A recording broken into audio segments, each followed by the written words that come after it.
Okay, so mostly to this point, we have talked about real zeros, like our p's and q's, rational zeros. That's only giving us real numbers, but we have seen a couple cases where we have some i's pop up. And it turns out that if you have imaginary zeros, we have some important results. If the original polynomial, so our original starting polynomial, if it only has real number coefficients, so if you're looking at it, it doesn't have any i's in it, then our imaginary zeros are always going to come in pairs. If one imaginary zero works, so will the conjugate. What's a conjugate? Well, think in terms of imaginary numbers, like 2 plus 3i. What would be the conjugate of that? 2 minus 3i. So the only thing that changes is the sign on the imaginary piece. So if I said negative 5i, what's the conjugate? Positive 5i. Okay, you just change the sign on the imaginary piece. So we are going to take a look at some of these problems.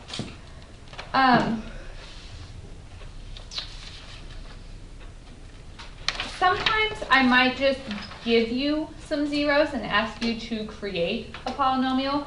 So that's the first section here, and that's what the first few homework problems.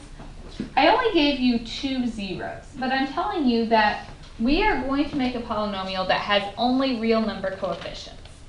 So if I'm going to have real number coefficients, my imaginary zeros have to come in pairs. So if 3 minus I is a 0, what else would have to be?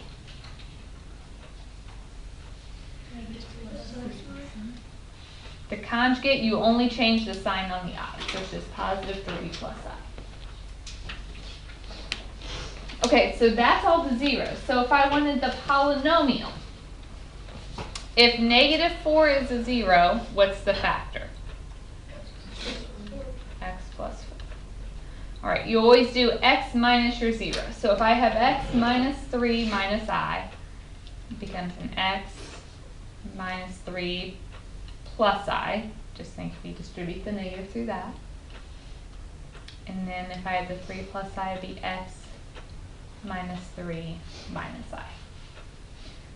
Now, if we were really interested, we could take the time to multiply all this out, and we would see at the end we have a polynomial and the i's disappear, because when you multiply, every time you get an I squared, what does that turn into? Negative 1. But we multiplied polynomials at the beginning of the semester, and so you guys have already shown me that you can do that, so we are not going to spend our time multiplying this out right now. We're just going to leave it in factored form. Any questions there? So for this one, I'm telling you that you have to have zeros of 2 plus I and 3. Is there anything else you would need to add to your list? 2 minus 5. It doesn't matter what order you write your parentheses in. So if we have 2 plus I, you have to do x minus all of that. So x minus 2 minus I. If we have a 3, that wasn't imaginary, so I don't have its conjugate, so that's just x minus 3. And this one will become what?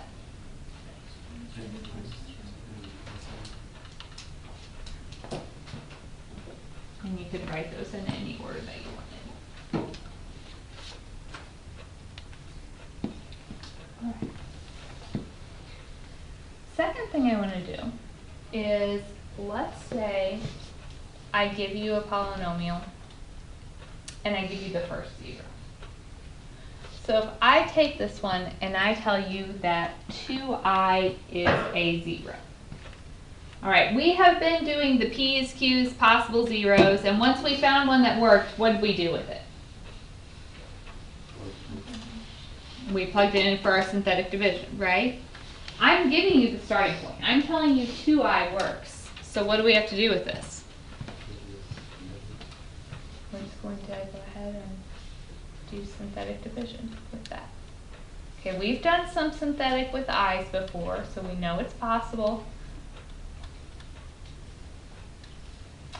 Just as a warning, it's going to get a little bit ugly before it gets better. Alright? So the first time, when I divide by 2i, the 1 comes down. 1 times 2i is 2i. Can you do negative 4 plus 2i? Okay, so we keep it.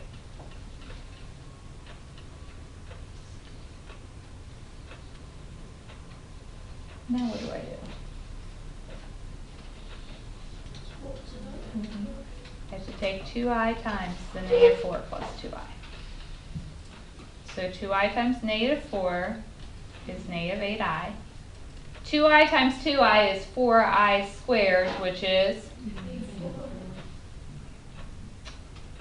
So when I add this time, those 4's cancel. I get negative 8i. So 2i times negative 8i. That's negative 16i squared, which is? 16. And we get a 0, which we knew we had to because I told you it was a 0. Right, at the moment, this doesn't look real friendly. However, if 2i is a 0, what else has to be? So we are going to divide again with negative 2i and the answer we just got out.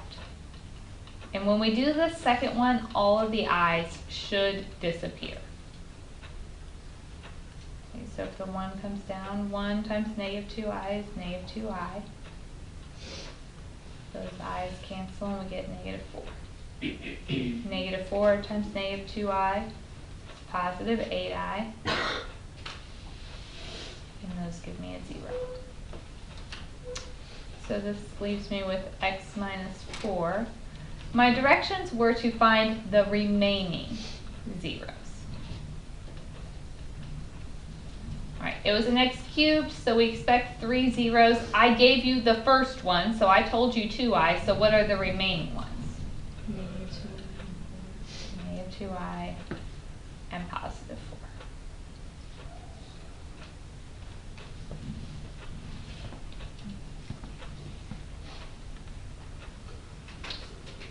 What questions do you guys have there? So if I give you the first 0 and it's imaginary, you'll have to do synthetic with both that number and its conjugate when you work through here. Do we need another problem like that? The last thing on your notes handout, I'm actually not going to cover Descartes' rule of signs. It can be beneficial, but when we have a graphing calculator, it's really not necessary, so it's just kind of extra stuff, so I'm not going to cover it. So I have 2 things that I need to do now. I'm going to give you homework.